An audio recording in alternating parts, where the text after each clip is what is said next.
তোমাকে ভালো লাগার পর আর কাউকেই ভালো লাগেনি, সুন্দর খুঁজেনি এই চোখ।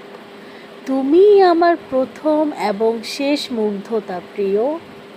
তবে কি আসলেই তোমার চেয়ে ভালো কিছু নেই? তোমার অল্টারনেটিভ হয় না? এটা কি আমার চোখের দেখার দৃষ্টিতে সমস্যা, নাকি আমার মস্তিষ্কের?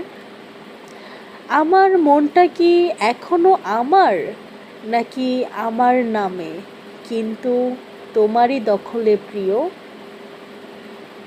তুমি কি জানো কি হয়েছে আমার? কেনই বা ভাবে এই মনটা তোমাকেই বারংবার? এখন তো আর দেখা হয় না তোমার আর আমার, বিচ্ছেদ হয়ে গিয়েছে আরও বহু বছর আগে। তাহলে এই কিসের মায়ার টান প্রিয়?